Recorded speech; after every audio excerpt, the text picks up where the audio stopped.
नमस्कार, मैं हूं प्रगति अग्रवाल और आप देख रहे हैं राष्ट्र जगत विजन न्यूज। लोकसभा चुनाव 2024 के लिए शंखनाद हो गया है। चुनाव आयोग ने चुनाव की तारीखों का ऐलान कर दिया है। छत्तीसगढ़ की सभी 11 सीटों पर 3 चरणों पर मतदान होगा। मुख्य निर्वाचन पदाधिकारी रीना साहेब कंगाले ने पत्रकार वार्ता को संबोधित करते हुए क्या कहा, आइए देखते हैं। आप सभी को नमस्कार।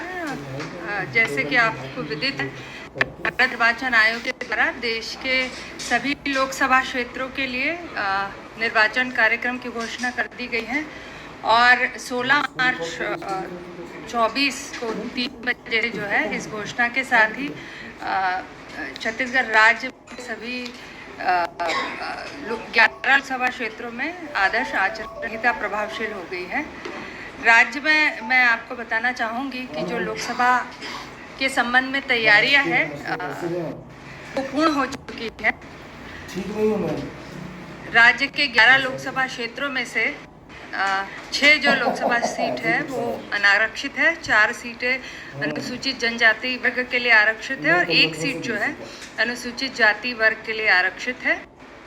राज्य में हमने सभी 11 लोकसभा क्षेत्रों के रिटर्निंग अधिकारी जो है अधिसूचित कर दिए हैं और इनके साथ जो 90 हैं सहायक रिटर्निंग अधिकारी विधानसभा क्षेत्रवार। राज्य में 90 विधानसभा क्षेत्र, तो 90 हमने अधिसूचित किए हैं।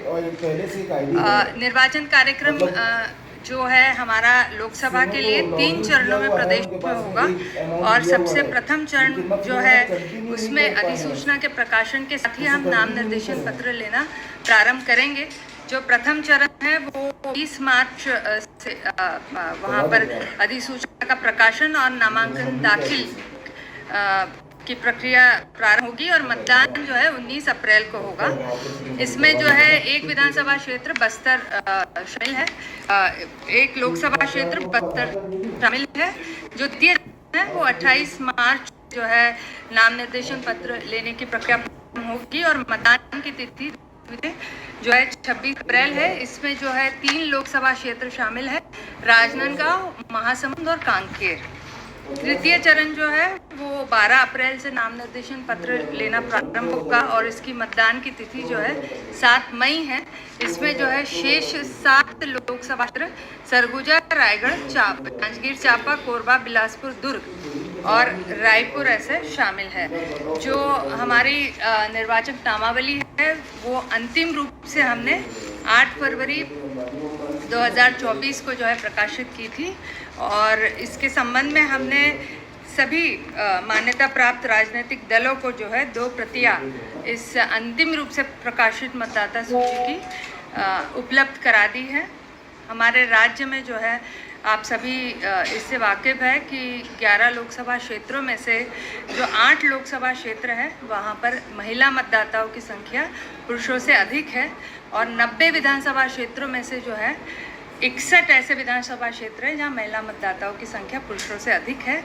राज्य में कुल मतदाता आज की तिथि में 2,05,13,252 है, जिनमें से पुरुष मतदाता 1,01,80,405 है और महिला मतदाता 1,03,32,115 है। प्रदेश में जो सेवा मतदाता है वो 19,905 है और ईपी रेशियो जो है 66% है। जो हमारे दिव्यांग मतदाता है 1,91,638 है और तृतीय लिंग के कुल जो है 732 मतदाता पंजीकृत है। 17 प्रवासी भारतीय मतदाता है। राज्य में जो कुल मतदाता है जो प्रथम बार वोट करेंगे, ऐसे 18 से 19 आयु वर्ग के मतदाता जो है वो 5,77,184 है और युवा मतदाता 20 से 29 आयु वर्ग के 47,11,890 है। इसी तरह जो हमारे वरिष्ठ नागरिक है 85 वर्ष से अधिक उम्र के, उनमें 82,776 है और शतायु या 100 वर्ष से अधिक उम्र के मतदाता ऐसे 2,855 हैं। इस अंतिम प्रकाशन के बाद भी आज लोकसभा निर्वाचन कार्यक्रम की घोषणा हुई है, उसके बाद भी जो है हमारा मतदाता पंजीयन का काम सतत और निरंतर चलता रहेगा और ये नाम निर्देशन पत्र दाखिल करने के अंतिम तिथि तक के अद्यतन होती रहेगी और फिर वहाँ फ्रीज हो जाएगी।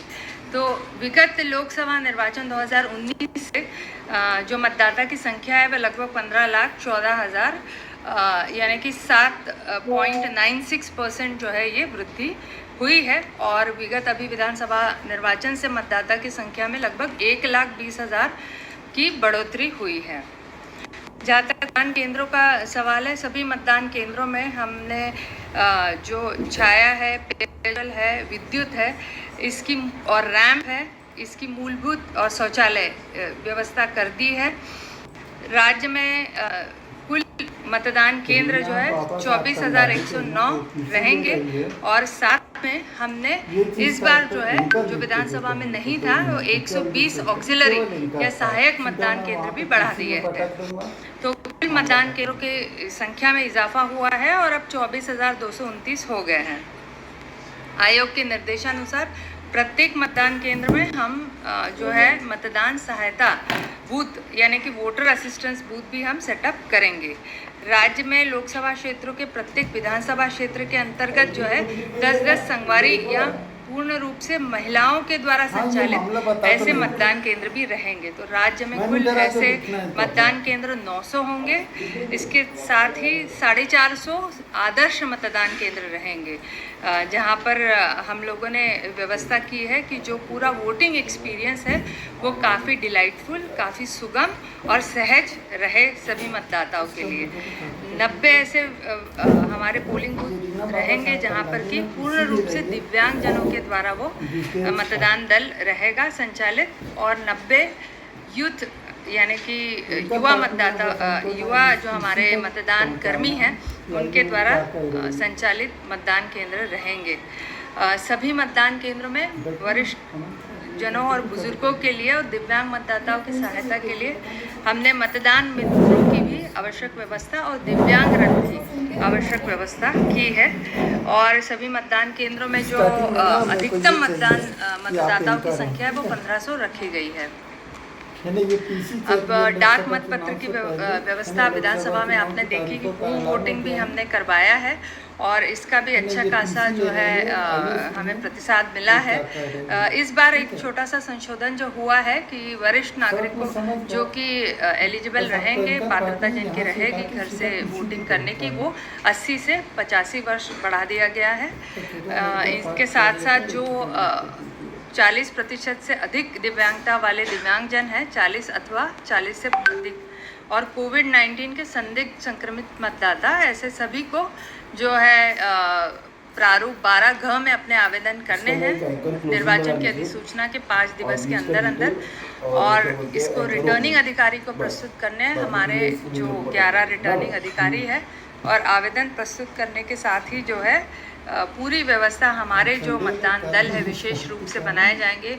ये घर घर जो है जाकर होम वोटिंग पोस्टल बैलेट के माध्यम से मतपेटी में करवाएंगे। इसके अलावा राज्य के जो सेवा मतदाता हैं उनको ETPBS यानी इलेक्ट्रॉनिकली ट्रांसमिटेड पोस्टल बैलेट से मतों को रिकॉर्ड किया जाएगा और निर्वाचन ड्यूटी पे जो कार्यरत कर्मचारी है इनको डाक मतपत्र के माध्यम से प्रारूप 12 में आवेदन करने पर विहित सुविधा केंद्र जैसे विधानसभा में व्यवस्था थी वैसे ही जो डेजिग्नेटेड विशेष पोलिंग बूथ बनाया गया है इनके लिए, जो ट्रेनिंग सेंटर के परिक्षेत्र में ही है, वहाँ पर उन्हें वोटिंग करना होगा। और लोकसभा में कार्यरत सभी निर्वाचन कार्मिकों को हम एडिशनली EDC के माध्यम से भी यदि वहाँ पर व्यवस्था है तो इलेक्शन ड्यूटी सर्टिफिकेट भी उनको जारी किया जाएगा, जिसके माध्यम से फिर वो पोलिंग बूथ पर EVM से भी वोट कर सकते हैं। तो 2 में से एक विकल्प जो है उपलब्ध हमेशा रहेगा। और अनिवार्य सेवा की श्रेणी में इसेंशियल सर्विसेज के जो हमारे कर्मचारी हैं उनके लिए डाक मतपत्र की सुविधा रहेगी। इसके लिए भी जो विशेष रूप से ज़िला स्तर पर एक पोस्टल वोटिंग सेंटर स्थापित होगा और वहाँ से फिर वो मतदान कर सकेंगे। नाम निर्देशन पत्र के लिए व्यवस्था ये रहेगी कि जो हमारे 11 रिटर्निंग अधिकारी हैं उनके अधिसूचित कार्यालयों में ही जो है ये नाम निर्देशन पत्र दाखिल किए जा सकेंगे। और दो मुख्य बातें इसमें हैं। एक तो नाम निर्देशन पत्र जब अभ्यर्थी अपने नामांकन कक्ष में प्रवेश करेंगे जमा करने के लिए, तो उनके साथ कुल 5 व्यक्ति ही उपस्थित रह सकते हैं और नाम निर्देशन केंद्र के 100 मीटर के परिधि में केवल 3 वाहनों को एंट्री की सुविधा रहेगी। और ऑनलाइन भी नाम निर्देशन पत्र दाखिल कर सकते हैं, परंतु शपथ जो है लेनी है तो वो जो निष्पादन है उसका वो व्यक्तिशः ही करना होगा रिटर्निंग ऑफिसर के समक्ष। इसके अलावा जो हमारे अभ्यर्थी हैं उनको अपने संपत्ति, देनदारियों और आपराधिक पूर्ववृत्ति के संबंध में भी और उनकी जो शैक्षणिक योग्यता है उसके बारे में भी शपथ पत्र संलग्न करना होगा निर्धारित प्रारूप में।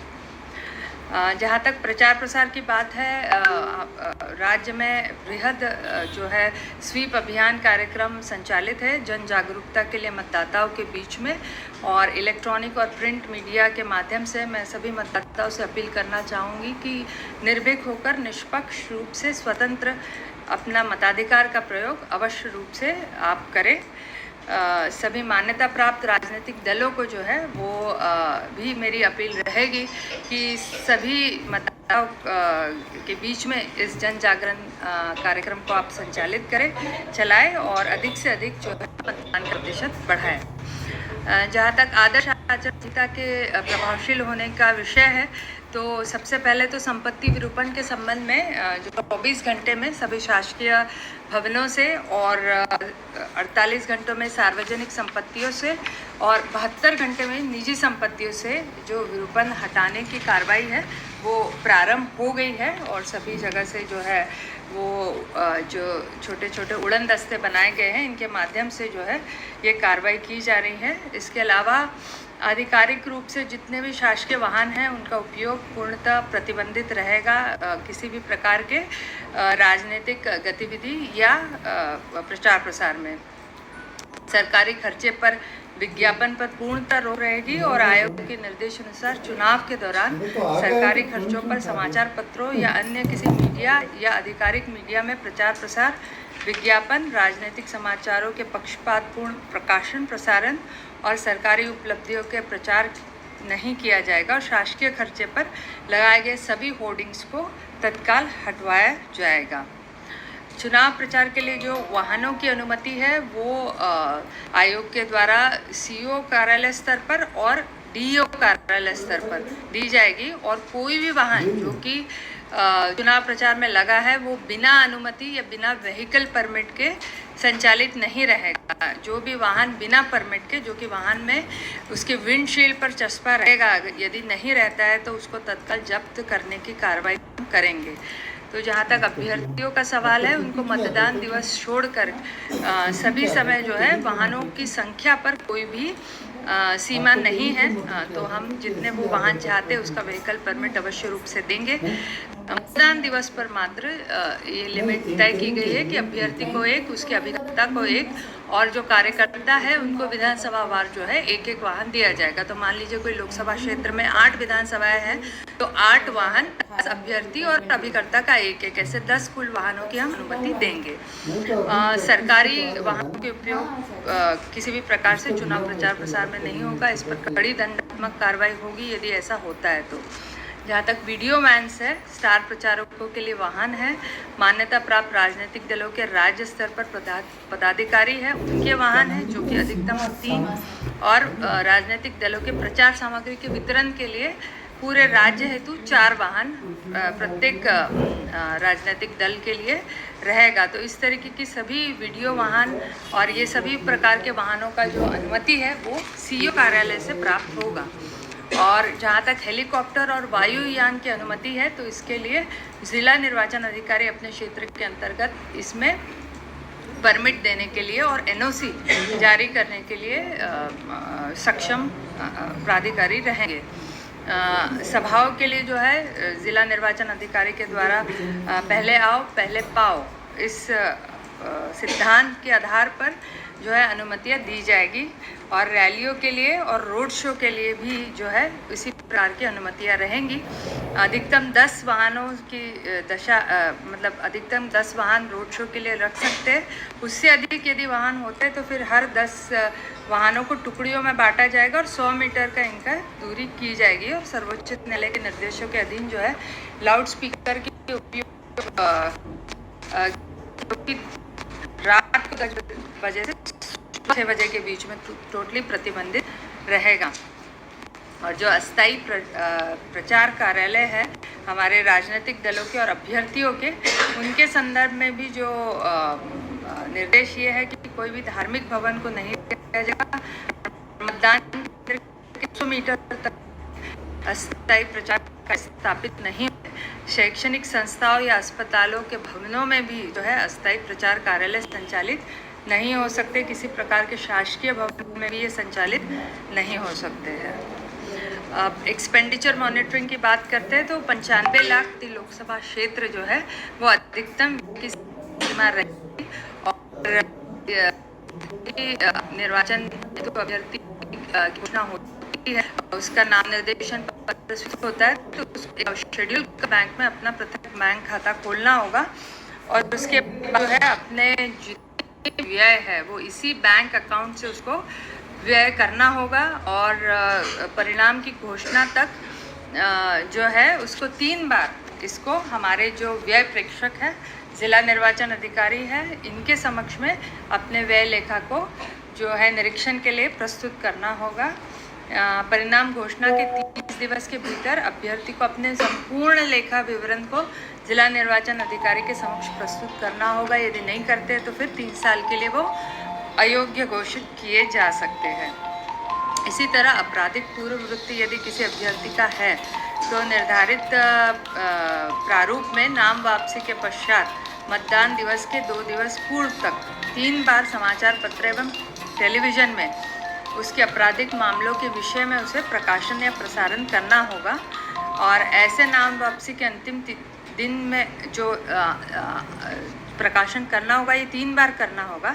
एक तो जो नाम वापसी की अंतिम तिथि से चौथा दिन में सबसे पहला प्रकाशन होगा, फिर last date of nomination of withdrawal से अंतिम दिन के 5th से 8th डे के बीच में द्वितीय प्रकाशन होगा और लास्ट डेट ऑफ विड्रॉल के अंतिम दिन के 9th डे से प्रचार के अंतिम दिन तक, यानी प्रचार प्रसार का अंतिम दिन होता है 48 आवर्स फ्रॉम पोल डे, ये तीसरा प्रकाशन होगा। तो ऐसे 3 बार जो प्रकाशन है वो करना आवश्यक है किसी भी समाचार पत्रों में अथवा टेलीविज़न पर।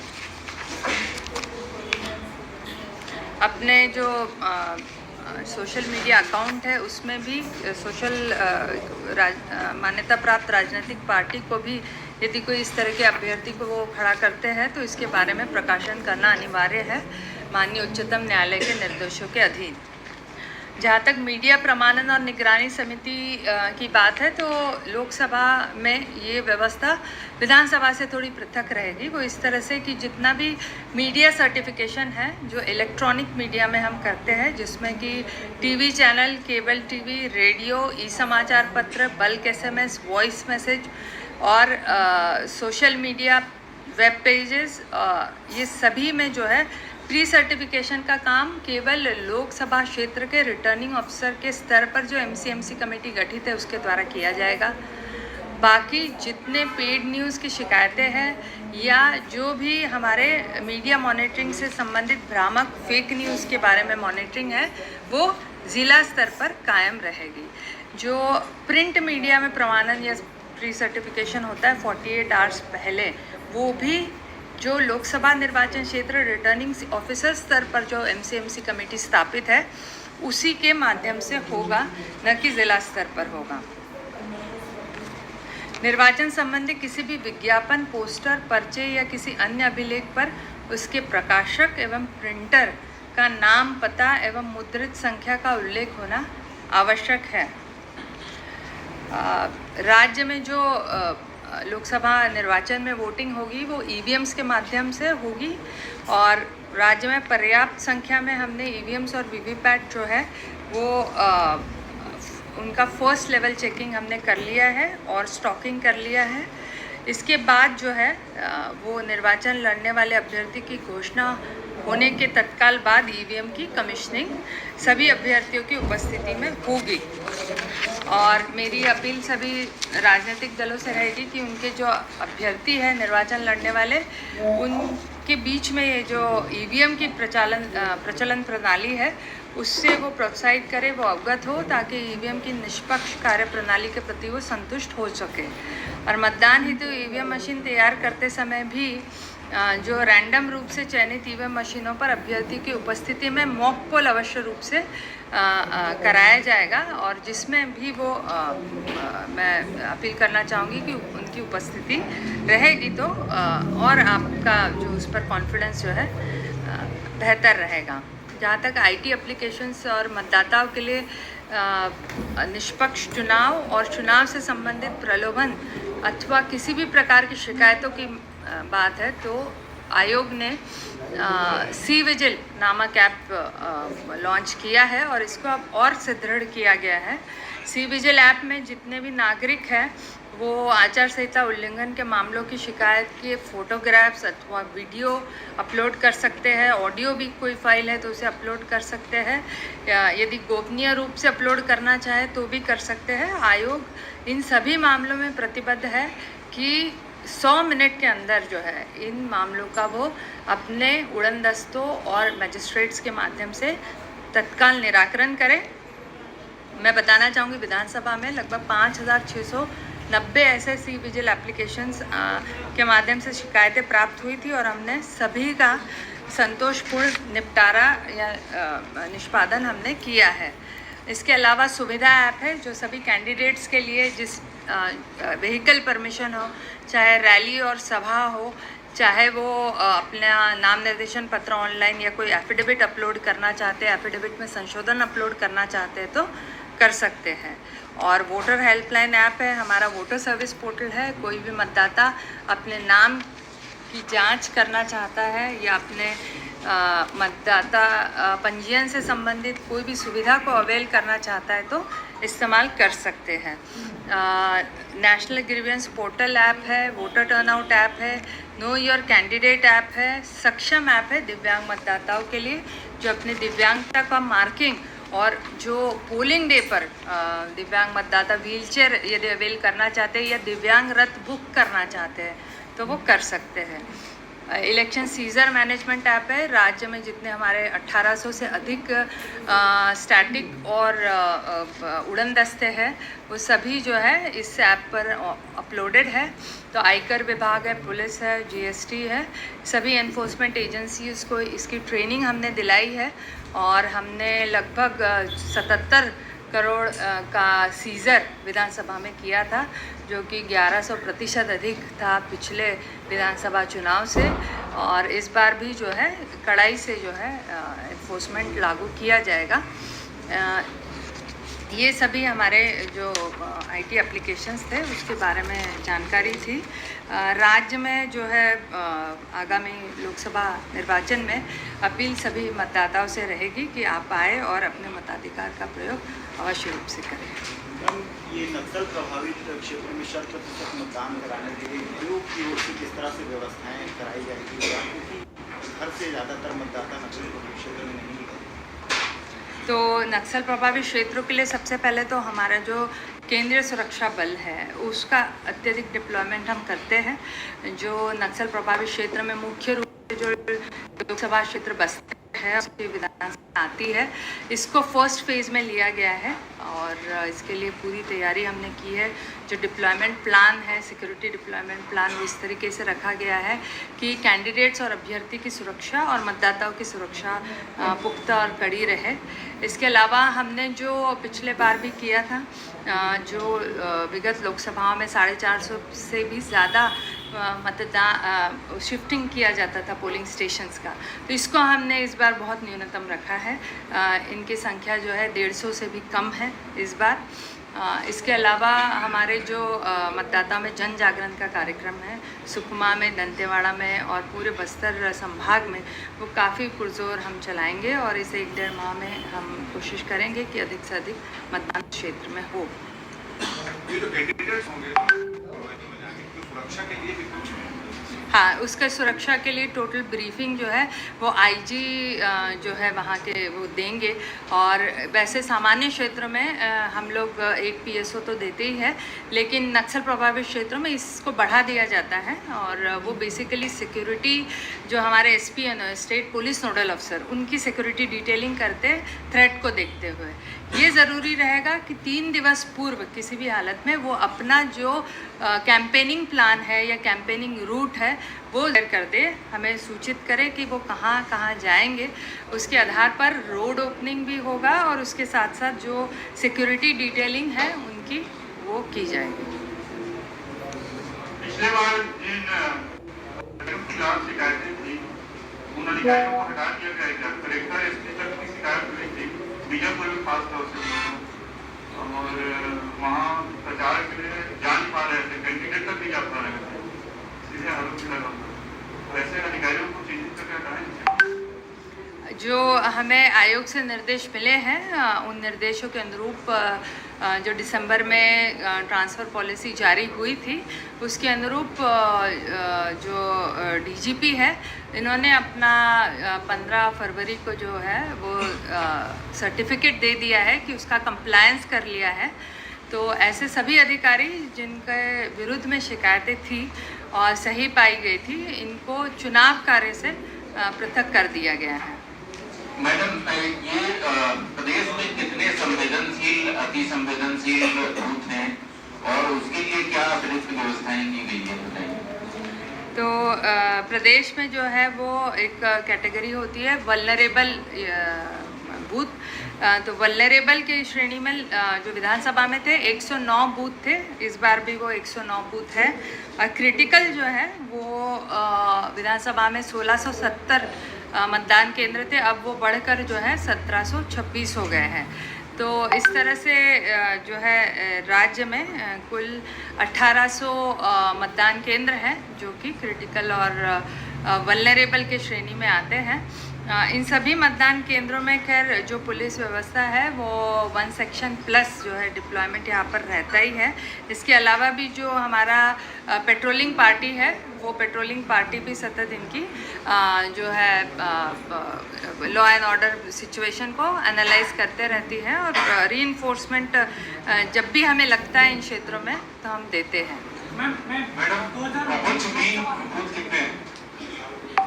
आज शैडो एरिया में लगभग 586 पहुँचविन से मेरा अंदेशा है कि जो नेटवर्क क्षेत्र से बाहर है ऐसे बूथों को आप बता रहे थे, तो 518 जो है वो 518 ऐसे शैडो एरिया या पहुँचविन जो है नेटवर्क क्षेत्र से बाहर ऐसे पोलिंग बूथ है।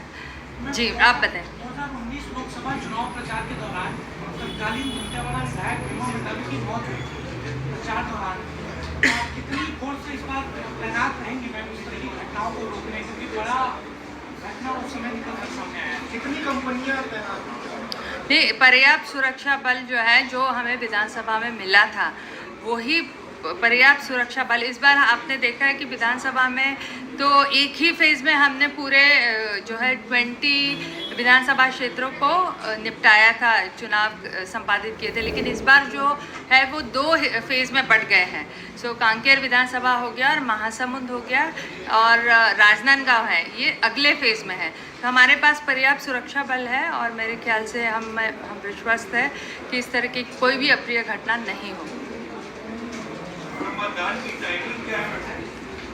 पोल टाइमिंग अधिसूचित होगा नोटिफिकेशन में। विधानसभा के समय नक्सल प्रभावित क्षेत्रों में 3 बजे हमने जो है मतदान समाप्त किया था, तो वो इस बार भी लोकसभा में वैसे ही होगा वहाँ की संवेदनशीलता को देखते हुए।